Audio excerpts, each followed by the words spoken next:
Hello children, this video is specifically for children that are year 5 and year 6 and want to know about the part of the Christmas story which is a Christmas story foretold, in other words where it was written in scripture that the birth of Christ would happen, and then what it means to Christians today.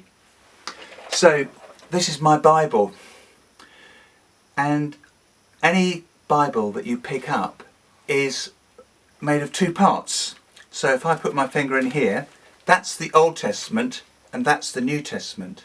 And you can see that the Old Testament, or the Hebrew scriptures, are the biggest part of the Bible. And there are many scriptures in the Old Testament that talk about the birth of Christ. Let me read to you the ones that are the best known, and at this time of year in particular, they often turn up at carol services. So one is from Isaiah 9, and it's verses 1 to 7. And this is what it says. There's some quite difficult words in this, but I'll try and explain that as I go along. So Isaiah 9. Nevertheless, there will be no more gloom for those who are in distress.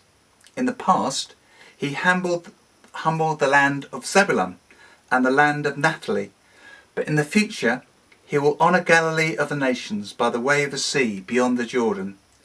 The people walking in darkness have seen a great light. On those living in the land of deep darkness a light has dawned. You have enlarged the nation and increased their joy. They rejoice before you as people rejoice at the harvest, as warriors rejoice when dividing the plunder. If I go down to verse 6. For to us a child is born, to us a son is given, and the government will be on his shoulders, and he will be called Wonderful Counselor, Mighty God, Everlasting Father, Prince of Peace. Of the greatness of his government and peace there will be no end. He will reign on David's throne and over his kingdom, establishing it and upholding it with justice and righteousness from that time on and forever. The zeal of the Lord Almighty will accompany this. Now, what does that mean to Christians? Well, often that reading is read out at Advent, that's the 40 days before Christmas, or Christmas carol services.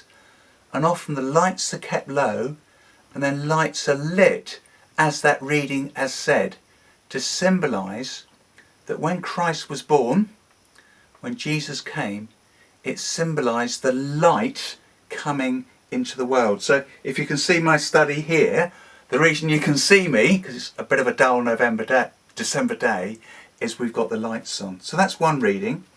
And the next one that I wanted to read to you is from Micah chapter 5, and just 4 verses there. Just 3 verses. But you, Bethlehem Ephrath, though you are small amongst the clans of Judah, out of you will come for me one who will be a ruler over Israel, whose origins are from of old, from ancient times. Therefore Israel will be abandoned until the time when she who is in labour bears a son, and the rest of his brothers return to join the Israelites. He will stand and shepherd his flock in the strength of the Lord and the majesty of the name of the Lord his God, and they will live securely, for then his greatness will reach to the ends of the earth. So that's 2 readings from Isaiah and from Micah that talk about one to come. Can you, with your ears and with your brains and your heart, can you remember what I said? It would be one that would be a ruler. And it also mentions the word shepherd. So in the Bible, and I've done this with you in school, it mentions a lot of stories about King David. King David, when he was a boy, just same age as you, in year 5 and 6, he worked as a shepherd. So he would go out with his shepherd's staff and he would protect his sheep from any marauders like bears and lions. When Jesus came and when he grew up, he grew up to be someone that protects the vulnerable. So he healed the sick, and he made the blind see, and he made the lame walk. He was a good shepherd to his people.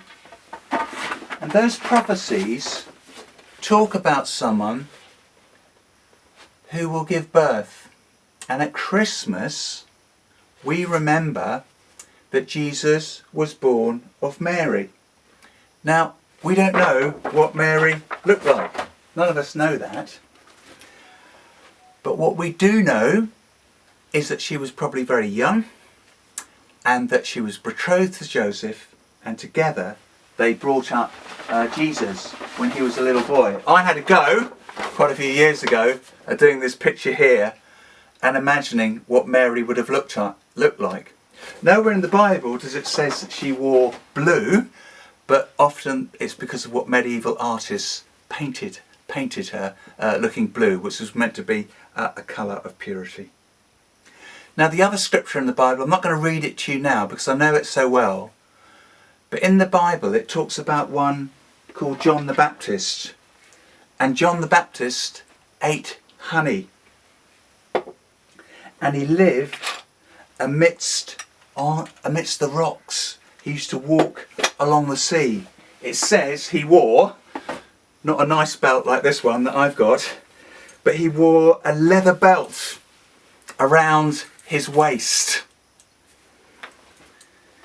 And he lived on honey and locusts. Sorry, I couldn't find any locusts this morning. And John, who was a cousin of Jesus, was born to his auntie, Jesus' auntie Elizabeth, and they probably grew up roughly knowing each other. And John the Baptist said, one will come after me, and he will bring help to the poor. So we're coming into land now, but here's a picture I did years ago, and this is just imagining what Israel was like at the time of Jesus. At the time when Jesus was born, they hadn't heard of a prophet for 400 years. The land was occupied by the Romans. There weren't many doctors. Many people were weary. And so the Christian faith remembers that Jesus was born, that he did grow up, and he did grow up in grandeur. Everybody thought, because he was a king of Israel, he'd be born in Jerusalem. But do you know where he was born? If I was with you now, I'd be looking for the answer. And the answer is, he was born in Bethlehem. And Bethlehem means house of bread. I'm not going to eat this now because it's my lunch. But Bethlehem means house of bread, house of provision. And so there are prophecies in the Old Testament, because what you're looking at is the Christmas story foretold, that say that Jesus will be born in Bethlehem. And that's exactly what it says in the Gospels. I'm going to do the rest of this story in part 2, which you'll be able to access as well. But in Luke's Gospel, it says this: in the 6th month of Elizabeth's pregnancy, God sent the angel Gabriel to Nazareth, a town in Galilee.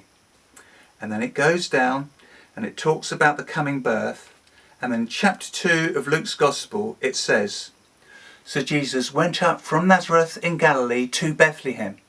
It's Bethlehem in Judah that was foretold as to be the birth of Christ.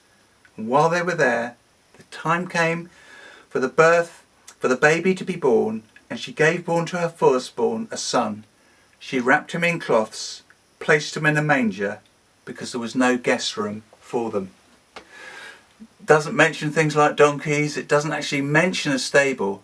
We think probably it was the ground floor of a house, and in one part of the house were the animals to keep the rest of the house warm, and that was where Jesus was born, probably a house belonging to one of the relatives of Joseph who came from Bethlehem. So hopefully that's helped you.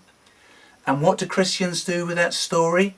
Well, they celebrate it through Advent, the 40 days before Christmas, when we particularly remember John the Baptist in the desert, saying about one that would come, and his name would be Jesus. Now when Jesus was born, that's called the incarnation. Before, as a Christian, I didn't really understand that word, but it means Christ being born on earth. Incarnation means being amongst us.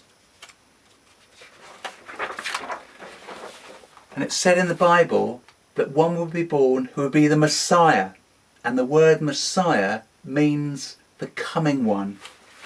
It's just that no one expected him to be born in Bethlehem in humble circumstances.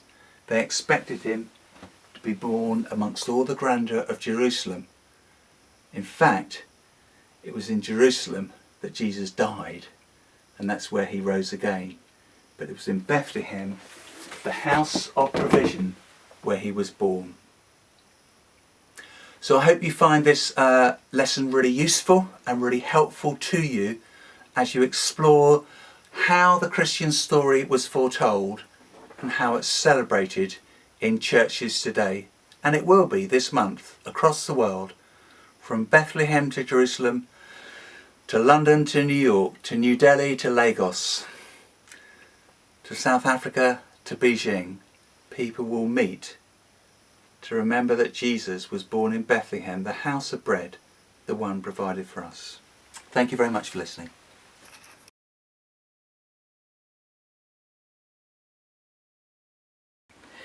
I just wanted to add a bit to Tudor's Assembly.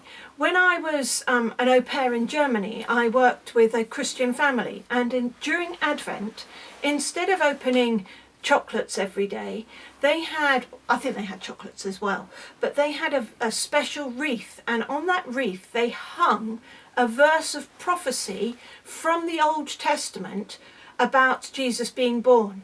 So there were at least 24 prophecies that came from the Old Testament.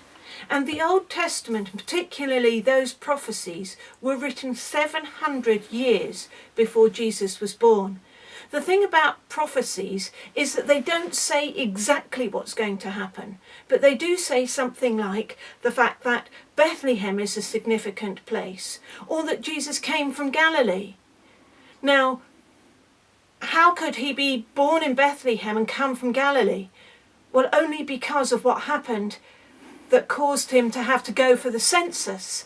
So we have all these weird and wonderful facts. In fact, right back in Genesis, it was foretold that someone would come who would stamp on the serpent's head. In other words, who would stamp out evil in the world. So I just want you to think about that. And if you want to ask Tudor or I any more questions about some of these prophecies, or if you want to have a list of more prophecies than Tudor has told you about now, just contact us and we'll let you know. And if you have any questions, just send them our way. But we'll send with this video will be on YouTube so that your teacher can access it easily, and we will send you the details of the scriptures that talk about the coming of Jesus Christ. Thank you.